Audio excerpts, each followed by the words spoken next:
We'll wait 5 more minutes just so that anybody who's coming in right now still has time to get to their seat. But thank you all so much for being here today and being so prompt.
JKG B Mitzvah ceremony. Woo!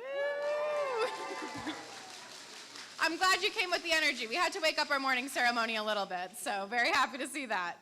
Wow, I can't believe today is finally here. My name is Sydney Popsy, and I'm the program director here at Jewish Kids Groups for the B Mitzvah program and Teen Leadership Academy.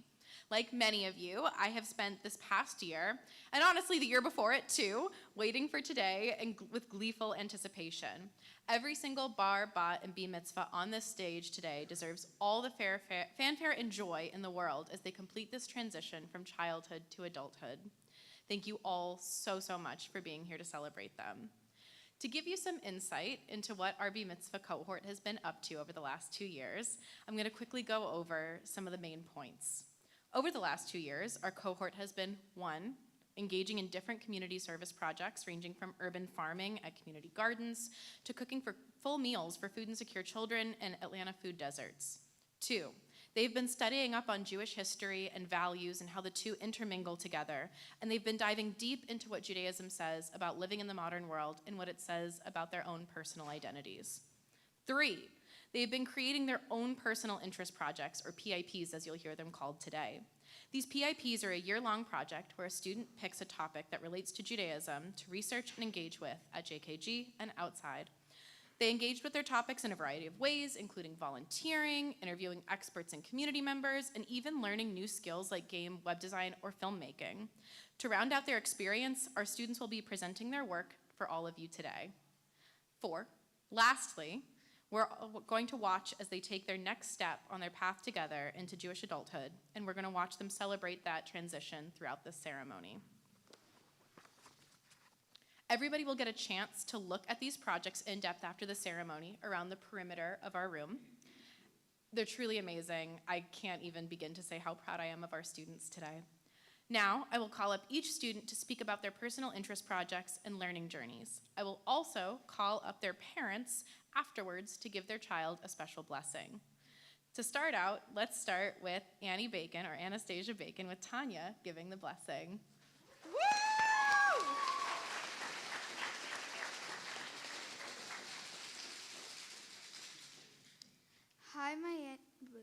Hi, my name is Annie Bacon, and for my personal interest project, I decided to focus on anti-Semitism in schools, specifically middle schools. I selected this topic because, to be honest, I've noticed some in my school. For me, anti-Semitism is Holocaust jokes in the hall, being the Jew who should know everything about Judaism, and more. It feels like no one wants to address this very real issue. It hurts knowing that these kids aren't even aware that what they're doing is anti-Semitic in many cases. I not only want to learn more about the trends and history of anti-Semitism, but I also want to address and better understand why so many adults shy away from this topic.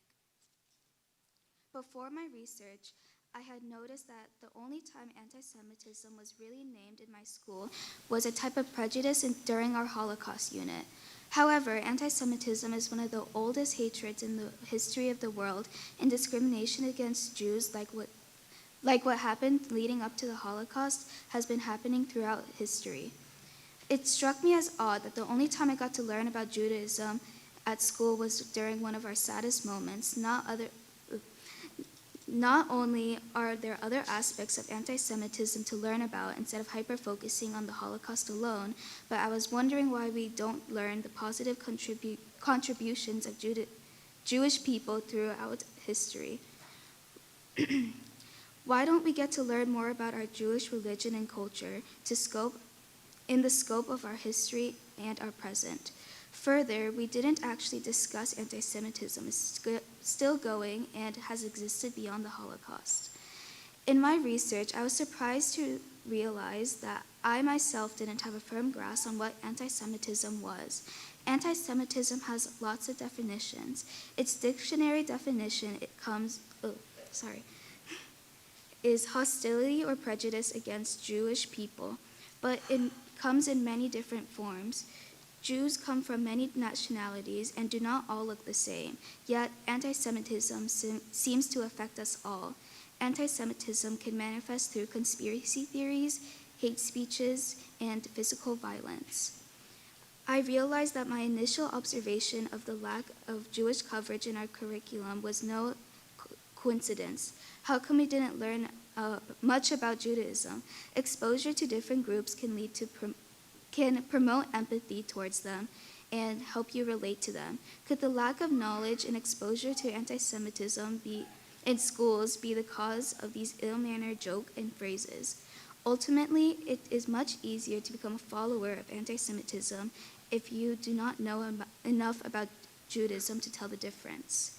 For my project, I wanted to show ways people in schools can be anti-Semitic. I also choose to interview some kids around me to learn about their experiences on this topic. One of my friends expressed the same problem I have for my schools. In my school, there wasn't enough information about Judaism. Turns out it's not just my school. Hold on. Sorry. I also asked a non-Jewish friend's opinion on this, and she agreed with me.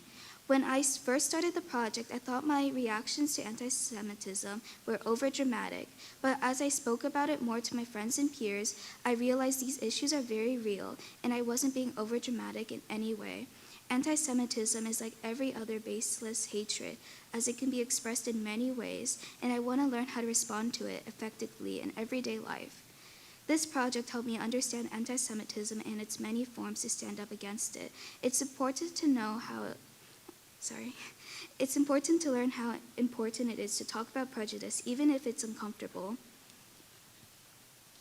I feel like the lack of information on anything in history could be dangerous to people because without knowing about it, how are we supposed to scare away from it? This journey has taught me the importance of inclusivity and speaking out against ignorance. It's crucial for education curriculums to embrace the fuller spectrum of history and culture to foster empathy and understanding. Thank you.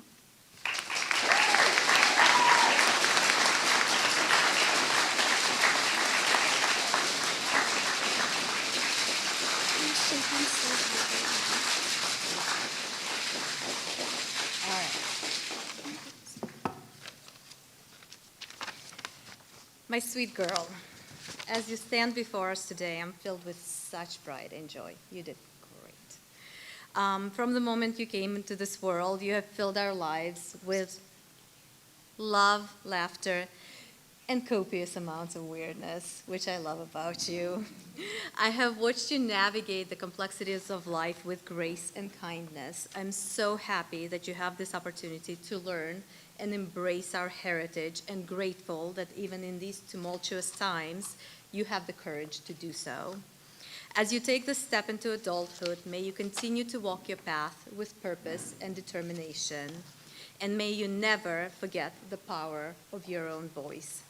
May you be blessed with wisdom to discern right from wrong, compassion to uplift those in need, and resilience to overcome life's challenges. May your heart always be open to the beauty of diversity, embracing the richness of cultures and traditions that make our world so vibrant. As you embark on this new chapter of your life, know that you are deeply loved, and remember, no matter where your journey may lead you, you will never walk alone. For the love and support of the family and this community will be with you every step of the way through all of life's adventures and challenges. Mazel tov, my sweet girl.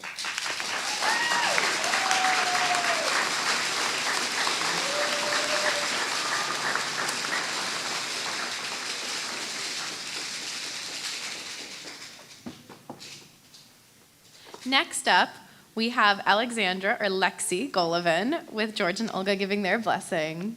Woo!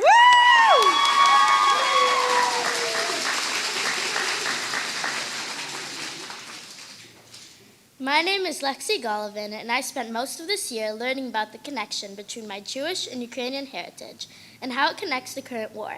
In the wake of the current Russian invasion, I learned that thousands of Ukrainians are displaced from their homes. Diving deeper into that meaning, I realized that being displaced not only affects your access to your home and comfort, but also limits children's access to schools. In war zones, access to education remains a challenge for many children, and even before I selected my topic, I knew I wanted to focus on making a difference in this realm. So I set out to collect used electronic devices to donate to children so they can at least access remote education. But why is this relevant to Judaism? Well, Ukraine boasts a significant Jewish population, approximately 45,000 strong. Their presence is deeply ingrained in Ukrainian society, with individuals like President Vladimir Zelensky proudly representing their heritage on the global stage. The journey of Jews to Ukraine spans centuries, marked by periods of prosperity and adversity. During the golden age of Jewish settlement in Ukraine, communities flourished, contributing to the region's economic and cultural fabric. However, this journey wasn't without its challenges, including anti-Semitic attacks and discrimination. Despite these obstacles, the Jewish legacy in Ukraine endured. My father's journey from Ukraine to the United States during the Soviet era, at the age of 12, highlights the resilience in the Jewish community. Returning to vacation in Poland, he and his family eventually made it to Italy with the help of Jewish organizations. Despite challenges, including his grandmother's illness, they persevered. American Jewish charities supported them upon their arrival in the United States. Inspired by his story, I believe in extending a helping hand to those in need, especially civilians affected by the conflict in Ukraine. While aid often focuses on soldiers, my focus is on supporting the civilians, echoing the generosity shown to my family in their time of need. This commitment drives me to make a positive impact, reflecting the triumphs and challenges faced by Jews in Ukraine. My father's resilience and compassion serve as a guiding light, reminding me of the importance of support for those facing adversary. As we go about our day-to-day life, remember to always lend a helping hand to others, as the Jewish community did with my dad when he escaped the Soviet Union. Before I conclude, I want to express my heartfelt gratitude. Anna Shack, thank you for the creation of the donation site that has been the backbone of this project. And thank you, Max, Adam, and Catherine. Max, for walking with me in the immense heat around our neighborhood to collect devices. Adam, for helping me sort through and count all the devices late at night. And Catherine, for putting up with me throughout the years. Most of all, thank you, Mom and Dad. Mom, for spending her whole day on Sundays to take me to JKG and helping me with my project. Dad, for telling me stories about your old life. I love all 5 of you so much and wouldn't be able to do this without any of you. And finally, thank you to everyone who donated or is planning to donate. Thank you all for your incredible support and generosity.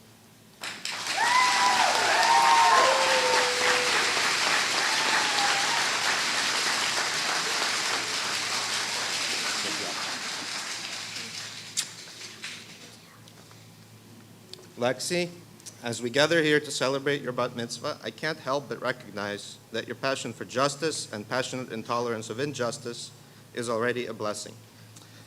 Your drive to help Ukrainian children to learn about the conflict and injustice to which you're only connected through your family's past is at first glance unrelated to most of the immediate concerns of Judaism today. But you instinctively saw the connection that even many adult observers miss, and you have shared that connection with your community through your project. These are the blessings of thirst for knowledge and deeper understanding, and not just to fulfill a curiosity, but more importantly, your desire to do what is within your power to help. May your joy always continue to come from achieving knowledge and new understanding. May injustice always drive you to action. May your desire to help both loved ones and strangers in need continue to drive your decisions and priorities. When you volunteered to help your grandparents, my parents, move to an assisted living facility earlier this year, knowing it would be 3 days in a U-Haul and moving boxes, and you could have just stayed home and relaxed and had a fun weekend, I realized that while Judaism is typically thought of as something inherited, for you, Lexi, it is also about being something that is to be continually discovered. Mazel tov, we love you.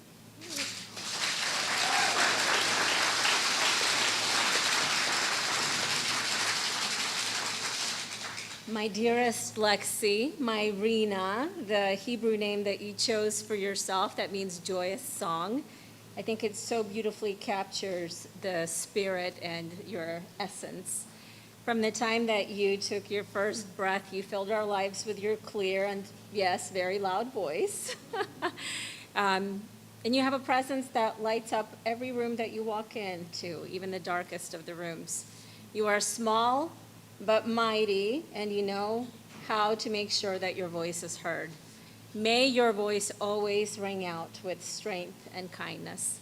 You wanted this bat mitzvah even without examples to follow from your oldest siblings, and you persisted despite all the sacrifices required, schlepping here all the way from Ackworth, giving up your Sunday afternoons, and that was even without a promise of a big party. And here you are 2 months ahead of your 12th birthday, no longer a little girl. In front of us stands a graceful young woman who has confidently claimed her place in the Jewish community, all on your own terms. I am in awe of your tenacity and determination, and may you always forge ahead on a path filled with purpose and one that is authentically yours. I can't promise you a life free of hardship, but Lexi, know that you have your family's endless support and love. May God make you like Sarah, Rebecca, Rachel, and Leah. May you face life's challenges with their grace and resilience. If faced with sadness, may it highlight the joys yet to come. And if you encounter loss, may it deepen your sense of gratitude. We're very proud of you, Lexi, and we love you beyond measure. Continue to lead with your joyous song, and know that your path is blessed with the love of all those here with you and those joining us virtually from afar. Love you.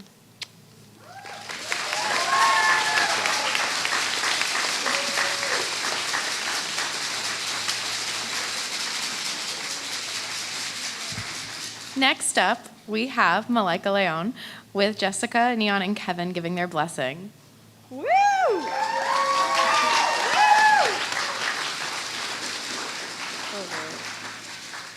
Being a Black Jew, I may not feel the same as everybody else, but I can still learn to be my true self in both communities.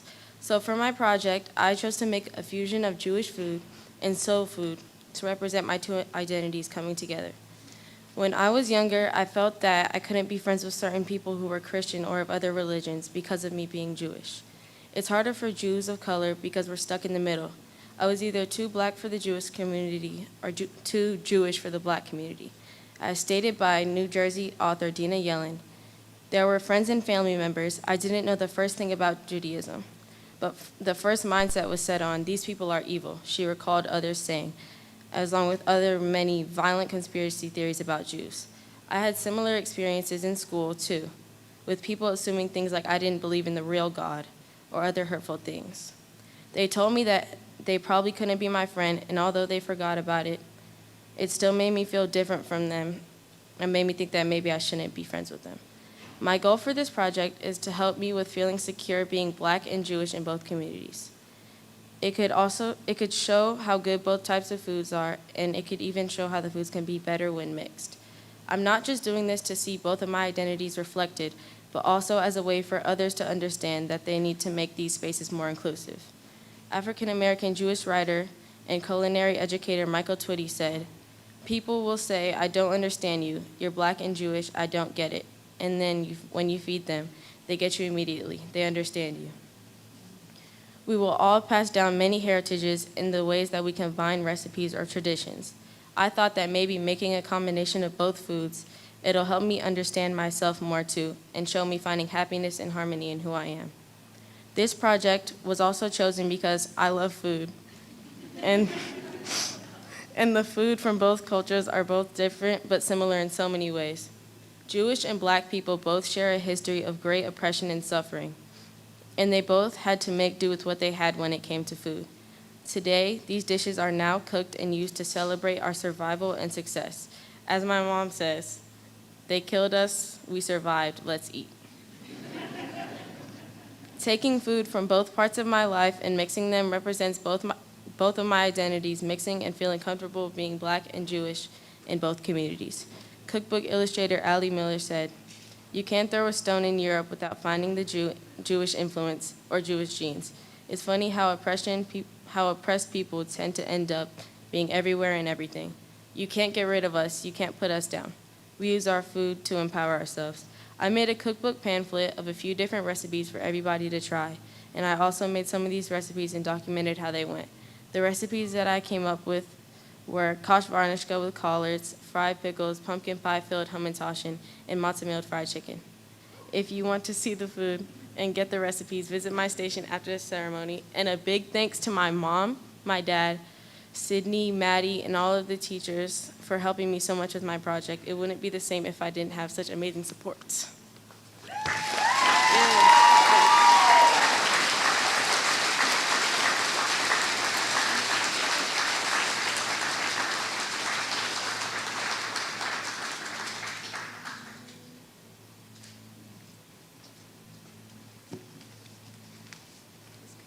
That was awesome. On your bat mitzvah, I wish you a life filled with happiness, positivity, and boundless love.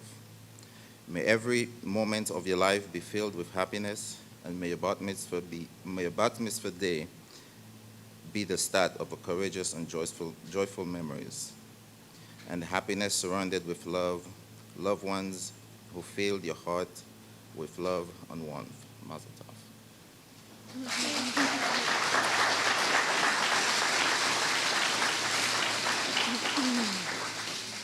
MALAIKA, I'm so proud of all you've done to achieve this milestone.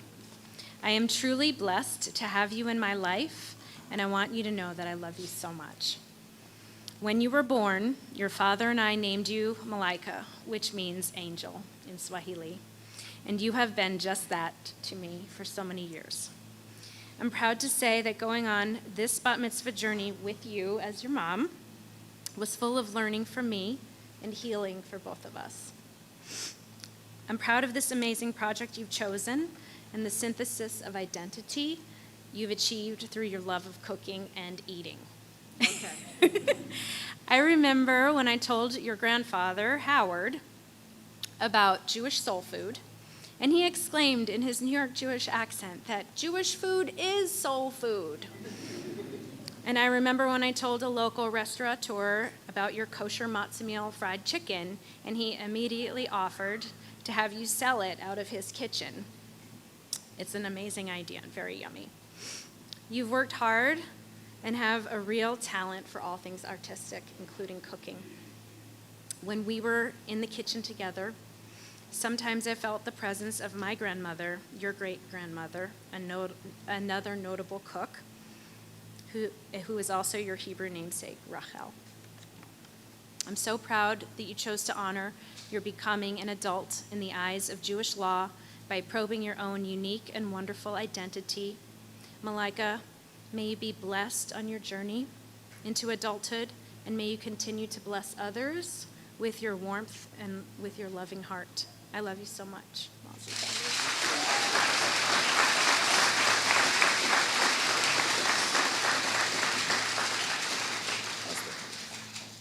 Those were both so good. It's been one of the greatest honors of my life, being part of yours. I've watched you grow from being just a little kindergartner into the woman that you're becoming now. And I'm trying not to cry. She should be the one crying, but I'm trying not to cry. You've changed my life in many ways, and every day you make me a better person. I want to be a good example for you, and I want to fight for you every day. I love you so much. And I guess I hope we have many more MK days in the future. Mazel tov.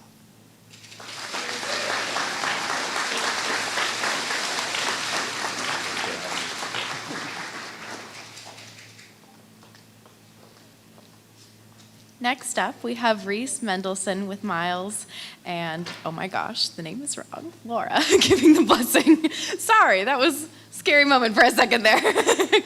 Okay, Reese, woo!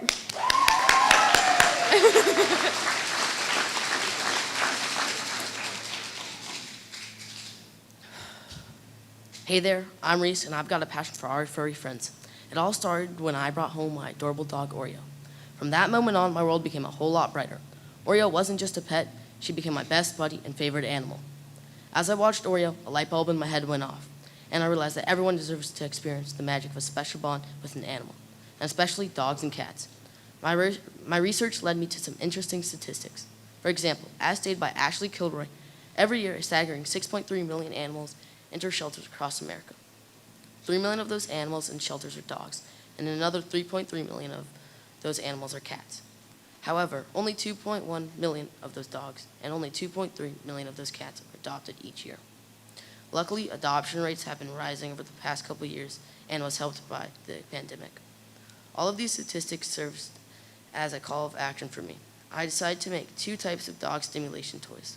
The first type was a water ball wrapped in cloth that had treats in it to keep dogs interested. You can come by my stall and help me make additional dog toys if you would like to learn about the other dog toy. Dog toys are important, as stated by the Humane Society. Dog toys are important to your dog's well-being to help fight boredom when you have to leave your dog at home and provide comfort when they're feeling nervous. Toys can even help prevent your dog from developing certain behavioral problems.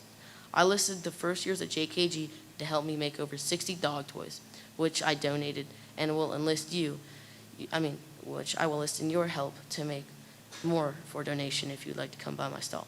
Additionally, my family and I volunteered with the Cobb County Animal Shelter. We fostered 2 different dogs on 2 different days. When we went to get the dogs, the state of the animal shelter was shocking. There were crates stacked up in 3s and 4s with dogs in each one, but there was constant barking with no peace of mind. It wasn't very clean and the smell was awful. It didn't seem like a suitable place to live for anyone or anything. I knew people at the shelter were doing their best, but there simply weren't enough resources or help for them to give the dog a proper home, even temporarily. The first dog we worked with was Pluto. He loved water, running, and basically all puppy things. The other dog was Levito. He loved walking and getting pets. When we first got Pluto from the shelter, he was a little nervous and shy around my parents and me. We took him on a 3-mile walk, took him to lunch, and back to my house where I threw the ball with him. We had a similar day with Levito, but we made sure to give him a bath. I cherished both experiences. Inclusion with my journey with Oreo ignited a passion within me to spread love and compassion to pets. Through my personal interest project, I sought to create a meaningful bond between people and the animal while addressing the pressing issue of shelter overcrowding by crafting dog stimulation toys and doing a Dog for the Day program. I aim to provide comfort, enrichment, and temporary relief for these animals in need. If you're interested in learning more about my project, you should visit my stall. And lastly, thank you to all the people who helped me through my project. A very special thank you to Sydney for helping me make the dog toys and setting up a time with the first years to run the project.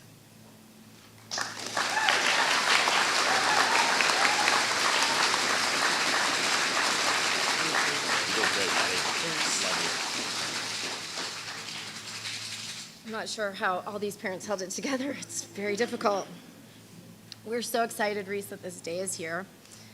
We're excited that you're a Jewish man, finally. It's as evidenced by within the last few days, you actually becoming taller than me. And we wanted to bestow a few blessings on you. So I want to offer you the blessing of perseverance. You have had many challenges, more so than many 13-year-olds, and you've learned to persevere, and you're very resilient. These traits have made the Jewish people very successful, and they will make you successful in life as well. Next, I want to give you the blessing of courage, courage to be who you are, and also courage to be a role model. Many Jewish role models are out there, and you're following in their footsteps. You may not realize it, but your cousins, lots of them here, lots of our family friends, kids, all the kids that you know that are younger than you, and even some older than you, look up to you. They view you as a guidepost and a role model. Even your little sister Eva, though she hides it well, sees you as a role model. We hope that you continue on that path of being a strong role model and doing the right thing. We want to offer you the blessing of happiness. It's sometimes easy to see the negativity of life, but you continue to find happiness. We want you to continue to find happiness in your Jewish life, through all of your family, and through the rest of your life. And finally, we want to bestow upon you the blessing of love. You are a kid that loves hard. You're not afraid to express your love, and we want you to continue down that path. And we want you to be bold as you continue to grow and continue to show love. Mazel tov. We love you, buddy. Thank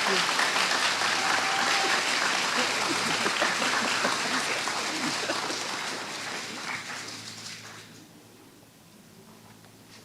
Next up, we have David Pathy with Monica, Michael, and Sarah giving their blessing. Woo!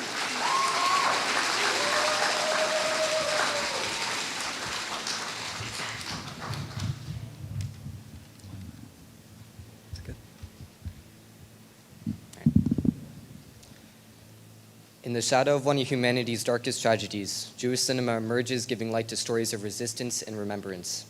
Even before World War II, Jewish films have not only told stories through cinematography and have not shied away from what is wrong. My name is David Pathy, and for my project, I decided to look into the power of Jewish cinema in both entertaining and educating wide audiences on World War II. I selected this work because I've always been interested in films as well as the subject of World War II, and I felt that doing this project would give me a broader sense of how and why it was important for these two topics to intersect. I wanted to give myself opportunities to discuss differing perspectives on how World War II and the Holocaust have represented in film and how filmmakers can use this medium to highlight how the course of history was changed forever. When I started this project, I really only knew about World War II and the Holocaust from my Individuals in Societies class. That is to say, I knew facts, but I didn't yet understand why humanity and emotion is so important in how we discuss this sensitive topic. As Steven Spielberg once said, "I dream for a living. I use film to express my experiences, my emotions, and my deepest thoughts." In Judaism, we have the value of bearing witness, which means to share and pass down experiences from one person to another, usually of a traumatic event. And not just to share knowledge, but to tell stories and educate young listeners. I learned through my research that many filmmakers became involved in cinema as a way to ensure others do not forget the atrocities committed in World War II. Further, from my own experiences, I have talked to and seen a Holocaust survivor firsthand. Meeting someone like Beat beforehand is definitely an experience I will never forget. Hearing her story about how she lived in a small flat attic to hide away from the Nazis in Belgium for years, which was comparable to Anne Frank, the story was empowering and was a story of overcoming a challenge like none before. It made me rethink and change my perspective on how I see the Holocaust forever.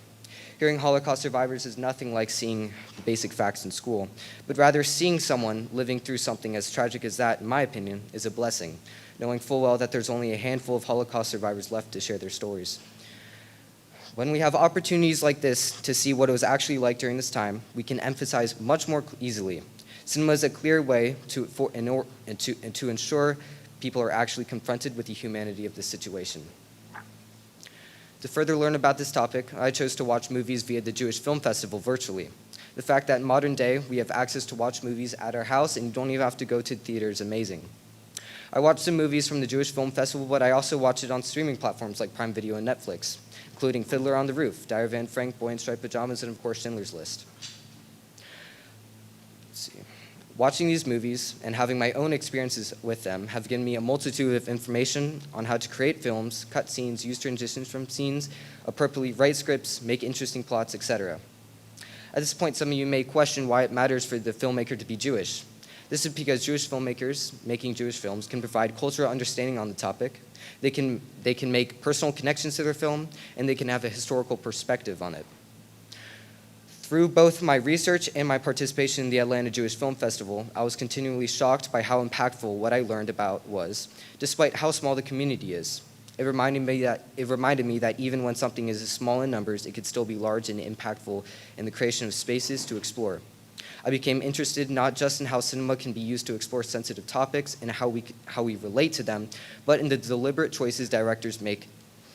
It made me realize how much I liked the process of designing and presenting material, and made me want to make my own feature film today, which you can see later today. Thank you for taking the time to listen to me, and I greatly appreciate all of you who came out to not only see me, but the people behind me. Thank you.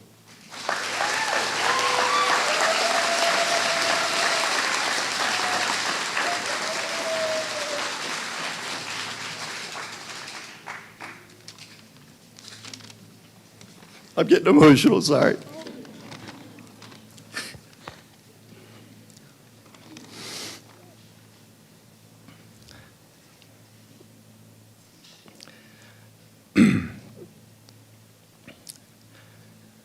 David, we congratulate you on achieving this important milestone and entering young adulthood.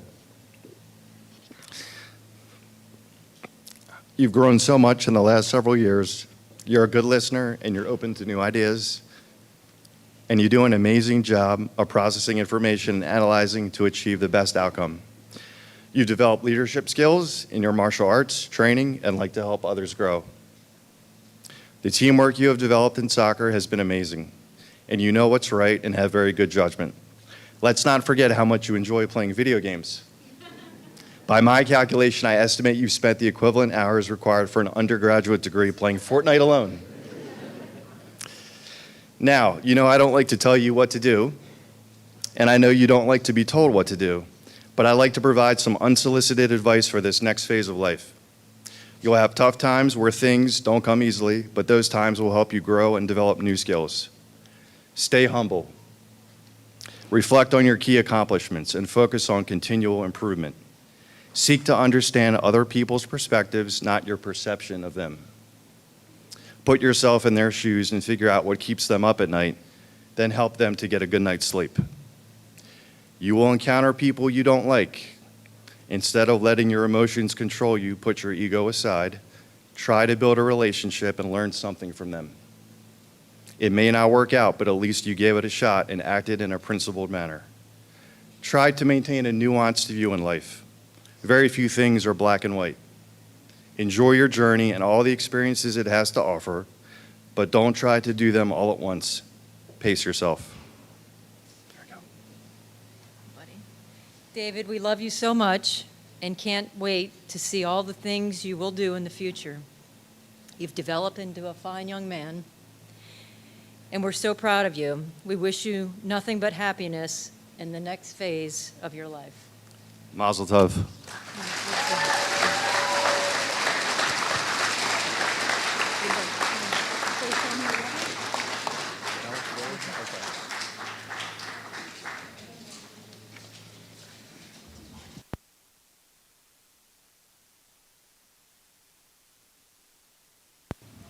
Next up, we have Julia Prout with Allison and Matt giving their blessing. Woo!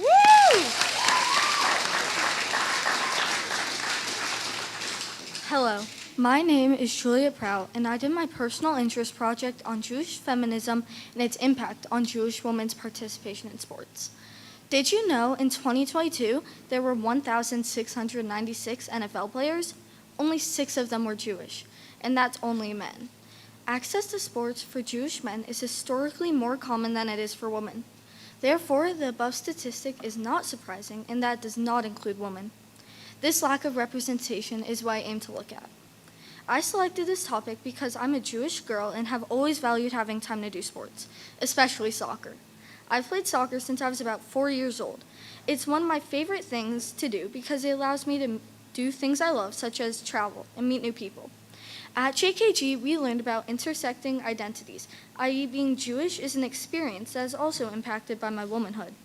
Although most practices are inclusive, others are not. For instance, some observant Jewish women wouldn't be able to play certain sports because they couldn't wear the uniform due to religious modesty requirements. Therefore, I wanted to look into how Jewish women participate, or don't, in sports and why. When I first started this project, I only knew a very small number of athletes who were Jewish. I also knew that a lot of people didn't think women or girls should even play sports. In my research, I came across a lot of organizations like AZA, the JCC, and many others that created safe spaces for Jewish kids and teens to learn and play sports, if they were boys, that is. As I found, the priority of these organizations did not focus on ensuring women had a safe place to play. Early Jewish women that tried to do sports had almost no coaching. For instance, Bobby Rosenfield, even with no coaching, excelled in almost every sport she tried. She broke many national records and starred in the 1928 Olympics, which was the first time women were allowed to play. Further, I learned about how even when organizations did exist that prioritized women's involvement, they often discriminated against Jewish participation. It saddens me that for so much of history, not all Jewish women have had the same access I have to resources that support them. This truth made me want to shed light on the matter and further learn what other intersecting identities might keep women from participating in sports. To this end, I chose to do a bake sale at my soccer fields. I chose this because it combines 2 things I love to do, baking and soccer. I made a total of $275 and gave the funds to Inter-Atlanta scholarships. My work will help kids in need do things they're sent to do, like sports. Overall, this project taught me that Jewish people are more athletic than they might seem. This work meant a lot because I got to learn about my history and people who do the same things I like as well. This builds on my mission in Jewish adulthood because I will help make people see that life still isn't fair and equal. In all, being a Jewish woman can be hard, and we still have a lot of work to do to make everything equal, but I believe in time it will come. I'd like to thank my parents and grandparents for always being there for me, and my JKG teachers, especially Sydney and Maddie. Thank you.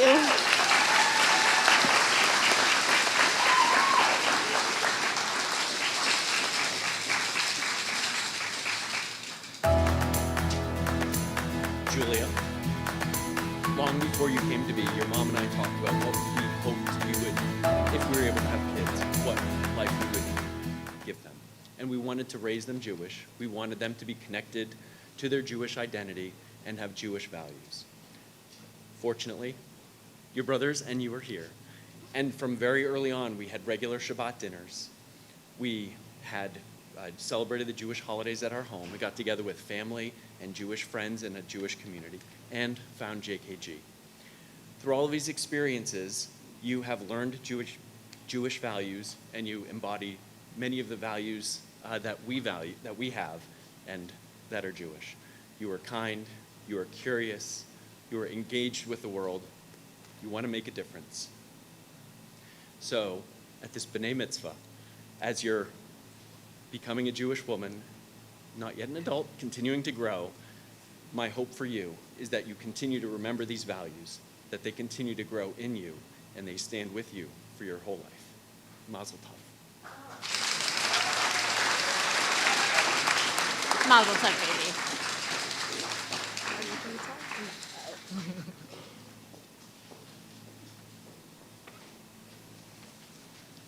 Next up, we have Valerie Umansky with Alla, Leo, and Elisa giving their blessing.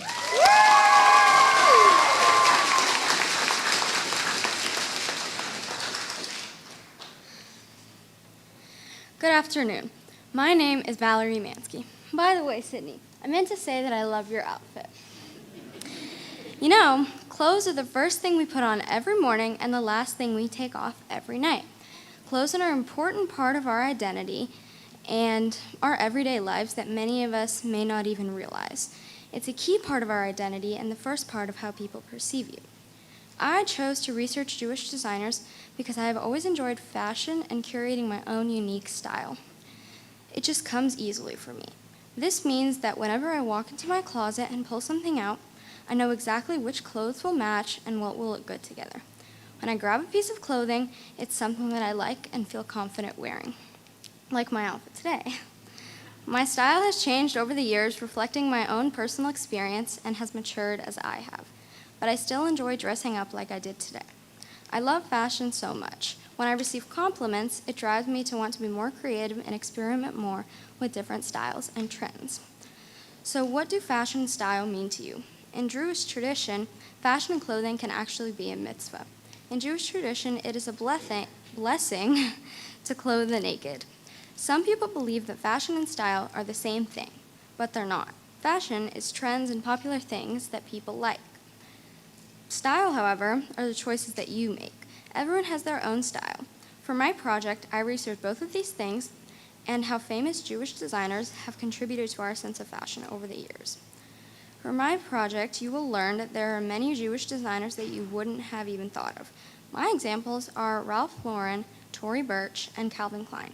When I learned this, I was shocked. These popular designers whom you wouldn't necessarily expect are Jewish. There are plenty more, such as Kenneth Cole and Marc Jacobs, to name a few. Ralph Lauren started his company in 1967 with men's ties. Ralph changed his last name from Lipschitz to Lauren because of humorous mispronunciation and anti-Semitism. I can relate to that because no one can pronounce my last name.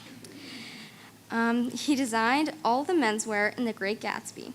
He collects cars. Lauren also threw the first pitch at a Yankees game. Ralph made a surprising cameo on the well-known show Friends.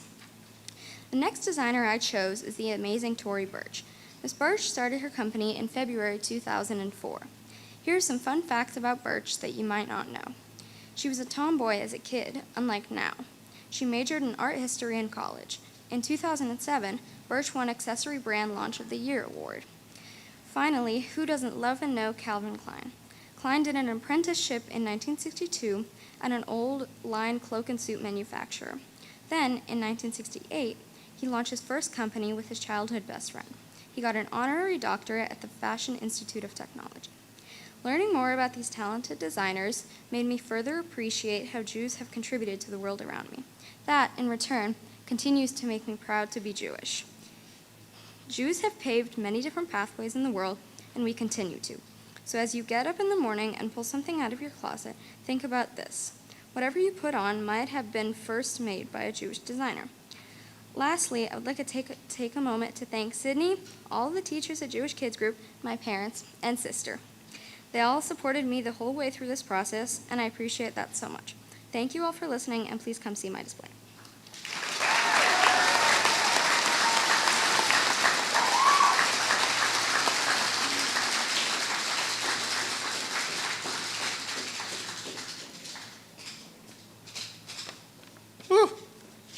All right.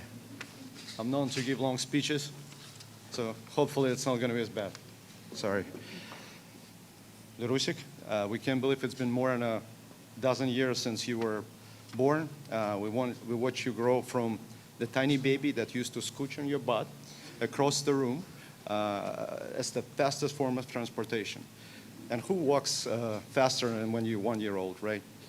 To the very curious and precarious girl who would do anything for her sister, but would not listen to her parents. Into this incredible young lady staring into her teens.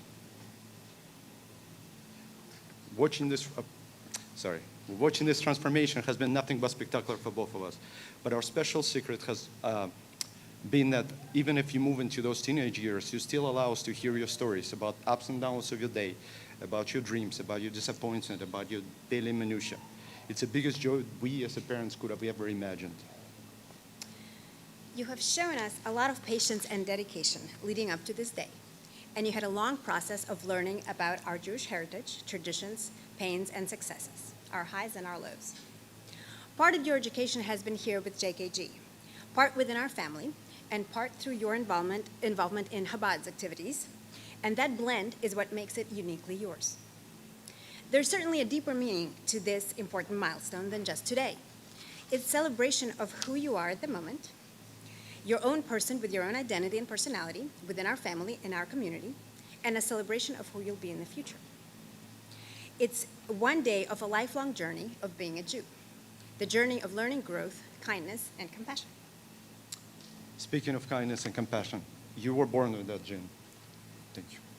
We always marvel at how much you are intersection of me and Mama, but the deeper compassion to others is yours alone and goes further than both of us or anyone we know. Keep it forever. It'll be your defining quality that will be your light that's guiding you. You're an intelligent, inquisitive, you're beautiful as you are fashionable. You light up a room when you're in a good mood.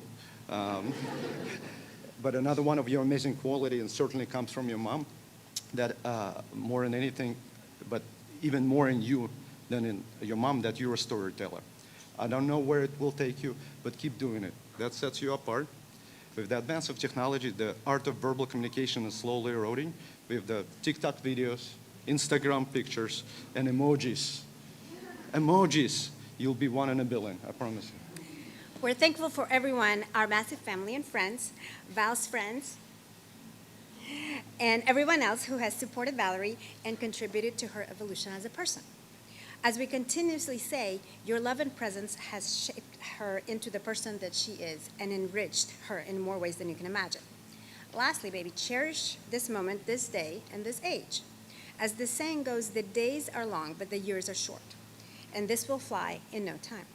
Remember, the pains and the stress that went into getting here, it's all part of the growth. But also remember the love and the patience and the friendships of people around you. Be proud of being a Jew. It's like nothing else in the world. Continue to be kind and compassionate to others and less strict to your own self. As another saying goes, and we promise no cliches, but a couple sprinkled in, shoot for the moon, and even if you miss, you land among the stars. And I'm not talking about me and Mama, or even Alisa. I'm talking about your next step in adventure called life. Mazel tov.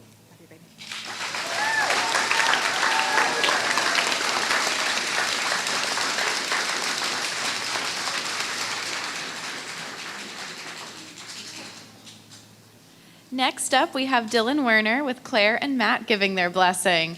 Woo!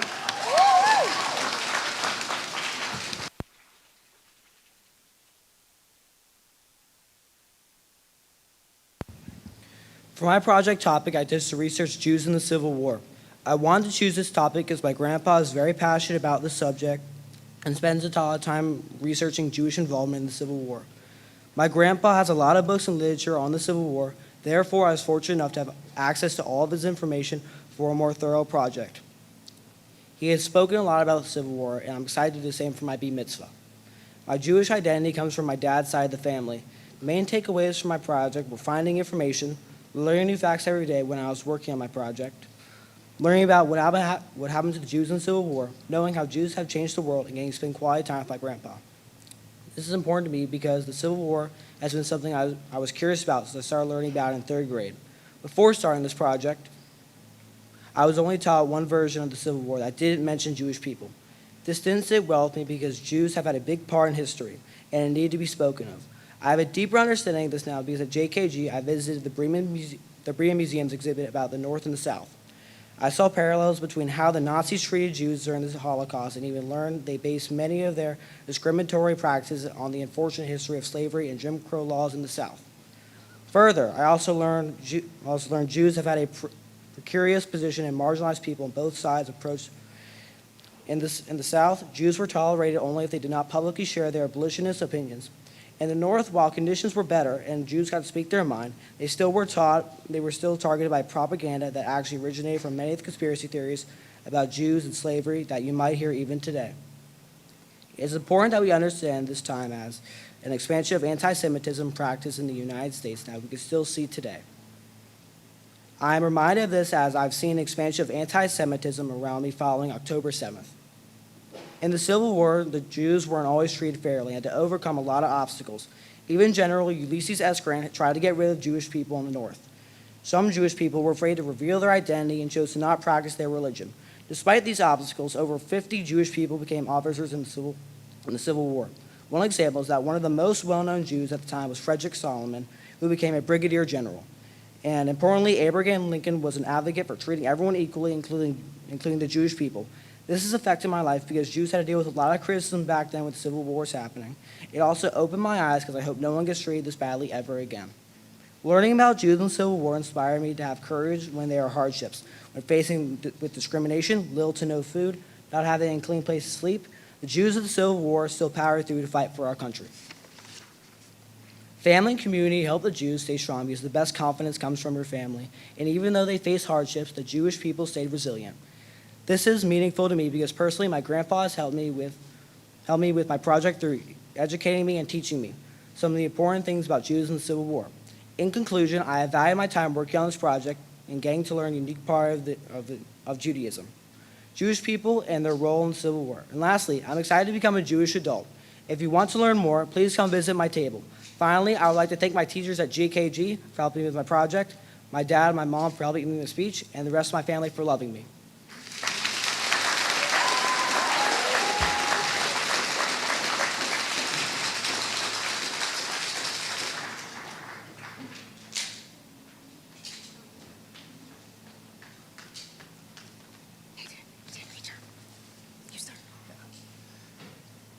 Dylan, as a child, Mom and I told you that we had a job to do. Your job as a child was to grow, learn, and have fun. Our job as your parents was to love, nurture, and protect you. Today, our jobs are changing. Your job now is to make the most of your life and take responsibility. Our job is to support and love you in your endeavors. We cannot express how proud we are of you as you enter into Jewish adulthood. We know this has been a lot of hard work, time, dedication, and just a few arguments that got us to this point. But we made it. And as we come together to focus on today's events and your future, we want to take a few moments to reflect and reminisce on what it took to get us here. As a small child, Dylan had a fairly similar personality and disposition to the adult standing before us. Wildly tenacious, strong-willed, and curious about anything and everything. You often hear these descriptors used when discussing a polarizing entrepreneur. You can only imagine those same descriptors when applied to a small child. As first-time parents, we often had no idea what to expect with Dylan or how to manage these seemingly unfathomable situations we found ourselves facing. There is no parent book or TED Talk that could have prepared us for Dylan. Who can forget being thrown out of the library during story time because Dylan decided to teach himself how to use the overhead projector while in use? Or Dylan being walked out to the front of the carpool line in preschool, soaking wet, because he decided to dump tubs of water on himself and his friends to see what would happen. The sheer number of items in our home that have turned out broken are too many to count. If something resurfaces in a fairly altered state, it is safe to say that Dylan had a hand in it. So what do you do with a child that has all this curiosity and lust for life? Give him plenty of love, exercise, lots of Legos, and pray a lot. Dylan, it has been a wild and crazy ride being your parents and watching you grow up. All jokes aside, we could not be more proud of how you have taken the attributes of that wild toddler and used them to better yourself and others. You are the kind of kid who can make a friend no matter where you go, regardless of age. You're quick with hugs and tell Dad and I you love us a lot more than we expected at this age. You're patient with your little cousins and grandparents. You manage to connect with others in a way that is far beyond your years. You have and will continue to bring joy to us and so many others. So in conclusion, we want to remember that you should remember to be true to yourself. In the years ahead, as you travel the bumpy road of life, try and follow your natural instincts. And remember that Mom and I could not be more proud of you or love you anymore. Continue to be strong-willed, tenacious, curious, and appreciate the adventures and opportunities ahead. Mazel tov.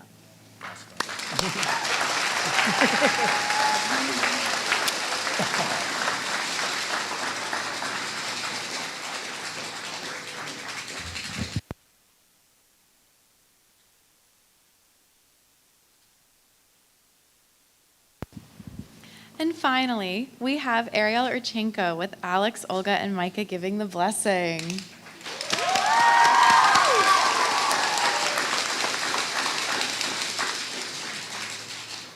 What does dance mean to you? You may do it because it feels fun or you feel freedom when moving.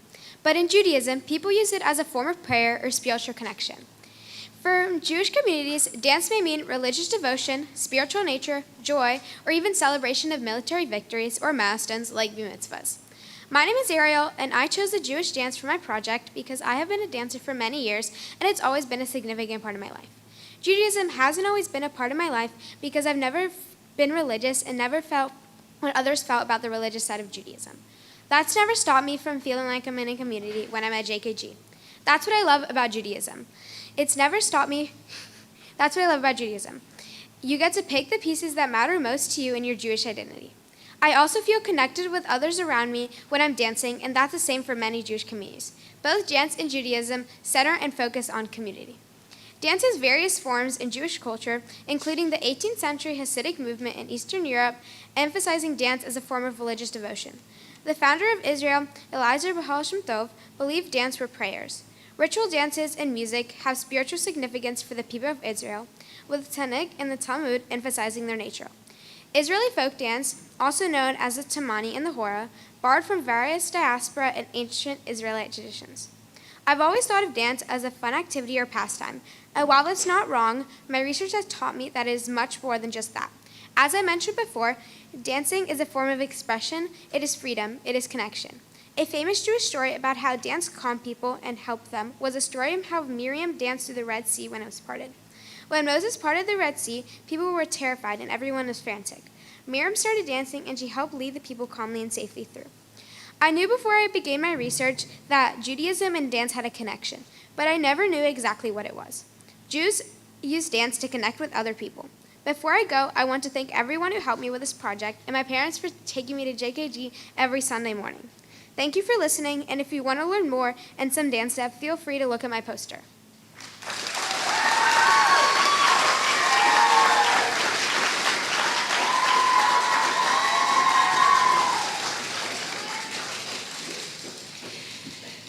As every parent here, I love my child.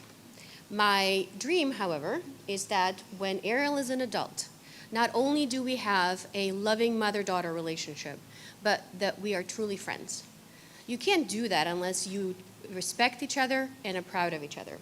And so, Ariel, I'm going to tell you a little bit about why I'm already proud of you and why I already like you, and what kind of adult I hope you will become. You were always a very easy child, and I don't mean just the fact that you slept through the night since you were 3 months old, or that you only threw a tantrum in a grocery store once. You have a profound respect for other people's time and energy, and you always are very cautious about not imposing on it unnecessarily. You are my kind of organized. You are always on the top of your grades, your extracurriculars. You know where to go, who to talk to, how to get things done. And finally, but not unimportantly, you are an excellent friend. I love how you share your life with Joelle, with Emma, with your other friends, but you still retain who you are and your individualism. Today is the first day of your adulthood journey. I hope that as you become an adult, you retain who you are today, but you also find things that make you really happy.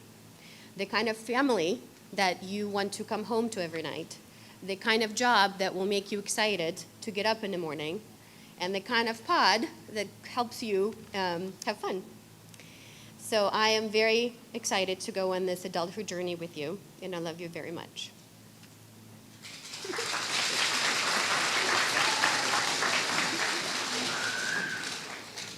Heidi, before you were born, I was a teacher, so I'm going to give you a lecture.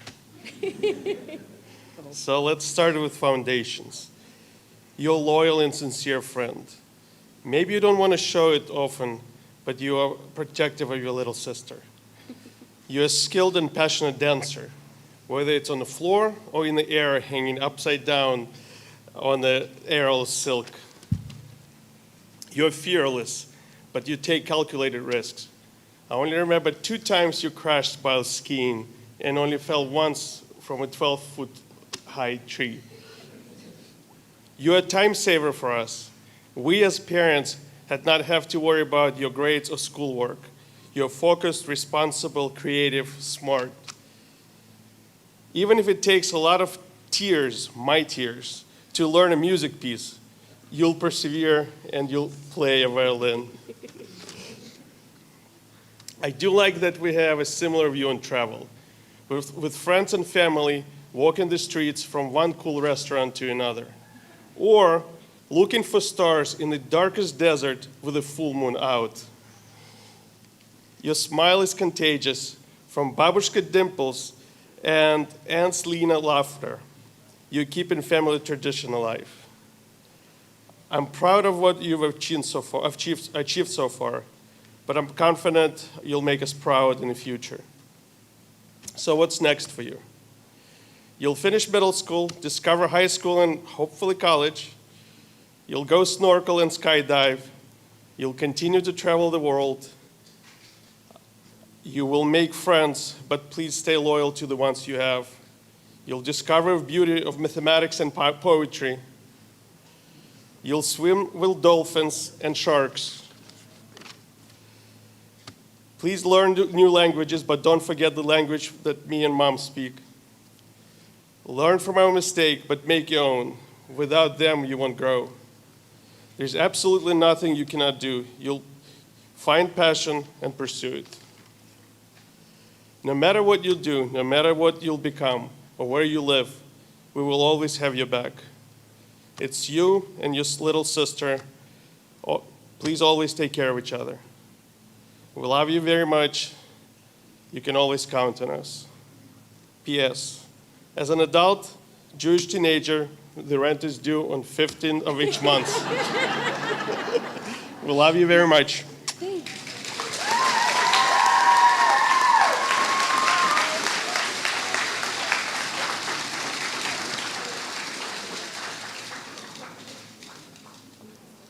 Let's have one more round of applause for all of our B Mitzvah students.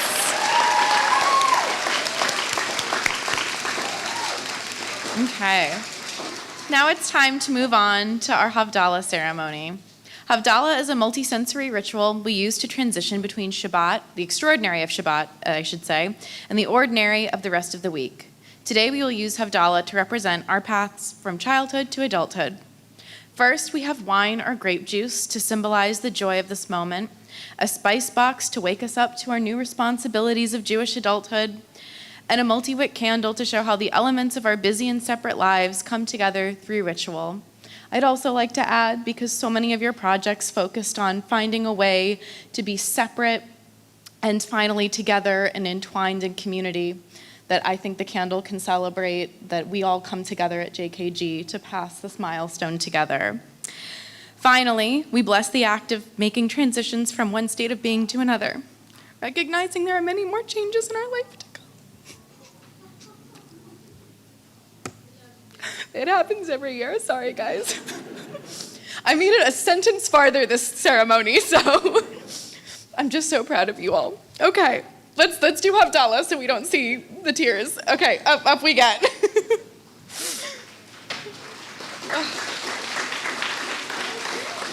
For our audience members, as we're getting set up, we have the lyrics to Havdalah in the program. Please feel free to sing along if you would like to, but also, like in many Jewish prayers, Yadadai suffices. It does the trick.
We had a long fizzle, so we should all have a pretty good week.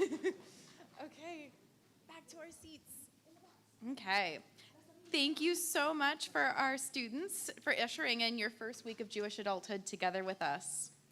We now want to switch gears and take a moment to highlight that the holiday of Passover begins tomorrow night. Many of us will be gathering around the table for Seder and wishing Bashana Haba'a Yerushalayim, next year in Jerusalem, in English. In this moment, may we also wish for there to be peace in Jerusalem, the land of Israel, and for all regions and people afflicted by conflict to know peace. Let us say a prayer together for this. Oseh shalom b'morav, huyaseh shalom aleinu ve'al kol Yisrael, ve'al kol yoshvei tevel, v'miru, amen. Additionally, we wanted to share that this year, our students were the first to embark upon a new joint mitzvah project in collaboration with the Daffodil Project. The Daffodil Project works with Holocaust education. Oh, and part of my script is missing. That's so great. Hold on one second. Okay. We'll have to see what I can do from memory. Okay. So they work as a Holocaust education organization as well as protecting children's rights around the world. Together, our students participated in the mitzvah twinning program, which matched them with a child who passed away during the Holocaust before they could become a bar, bat, or B mitzvah themselves. The daffodil lovingly refers to the paired students as mitzvah twins. By honoring these children during our ceremony today, we aim to spiritually bring them along into Jewish adulthood. We encourage everyone to learn more about each of our B mitzvah twins at the Daffodil Project exhibit over here. Our students worked very hard on it. It includes bearing witness resources and daffodil-shaped candle holders, both of which our students designed and created for our education. Now we're going to have a moment of silence where each of our students is going to hold up the name of our mitzvah twins. Okay. Rosa Yakusheva, Luisa Lubarskaya, Marie Leon,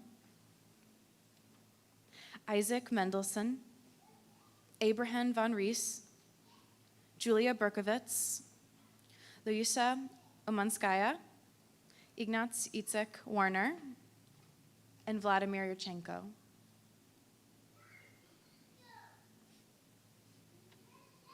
Okay, you guys can sit back now. Thank you for all bearing witness and honoring these 9 children. May their memories be a blessing. The heavier subject matter that we've just discussed reflects how it is standard practice in Jewish tradition to remember our sorrow in the happy moments and to find joy and resilience in our saddest. With that in mind, let's transition to the happiest moment of the day, because it's now time to recognize each of our students individually for becoming a bar, bat, or B mitzvah. As I recognize each student, please feel free to use your noisemakers that were on your seat when you came in to make as much noise as you want to honor their transition into adulthood. And of course, everyone starts right there, yep. Okay. So keep this energy when I call each student up in a second.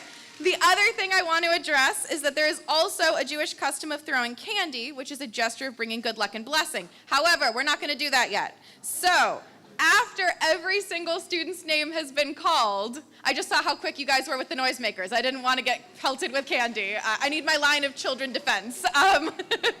So once everyone has been called, we will have all of the students come up, and I will announce when it is time to throw our sweet wishes onto our new Jewish adults. Okay, we ready? We're going to see that these amazing, amazing kiddos are becoming Jewish adults before our very eyes in front of their friends, family, community, and loved ones. So let's get started. Annie Bacon! Woo!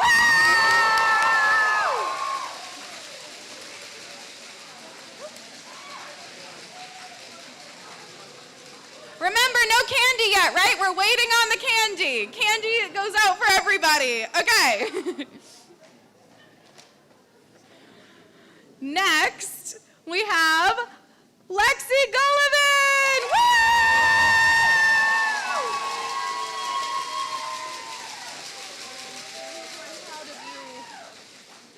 Woo! Next, probably should grab the gift bag first. MALAIKA Leon. Woo!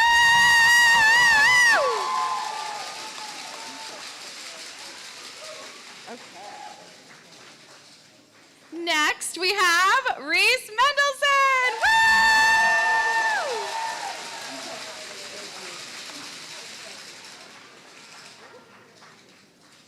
Next, we have David Pappy.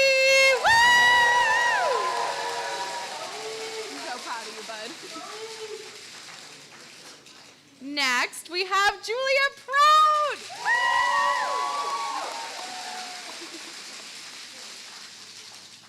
Okay, next we have Valerie Umansky.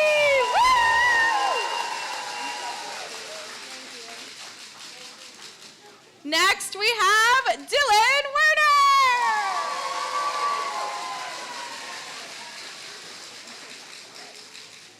And finally we have Ariel Yurchenko.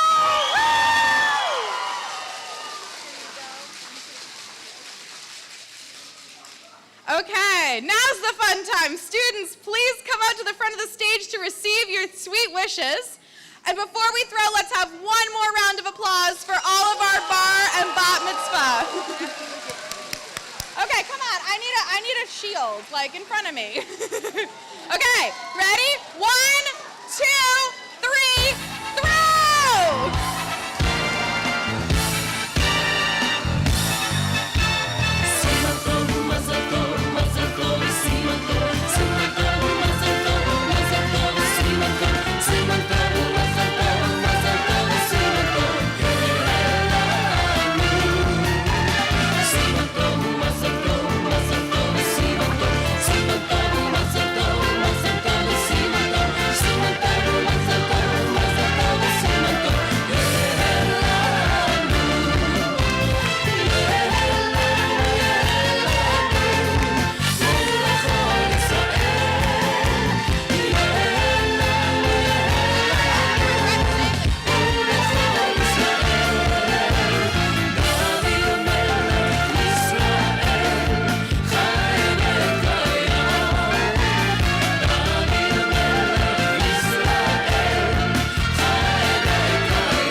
Okay, now it's time to celebrate these wonderful kids even more.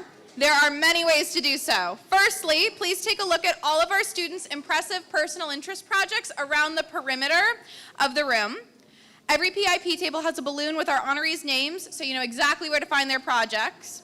You'll also notice we have some yummy treats and yard games throughout venue. Actually, we don't have yard games out because it rained. Never mind, sorry. We have yummy drinks and snacks and a photo booth back there. Please use all of those things. And there's an individual table with challah covers over here for each of our students. So please go and sign them and wish them mazel tov. Finally, we need to clear off a space for dancing. So please, let's take this side of the room's chairs and stack them in the trolleys that are going to be in the, off to the side. Oh, outside. Okay. Yes, right there. Sorry. We're figuring out where the trolleys go. So it's going to be in the back right there. Finally, I'm going to open the doors up for anyone who would like to have a breath of fresh air because it seems like it's not going to rain. Let's all knock on wood there. Okay. I'll bring us back to dance together towards the end of the day. Thank you.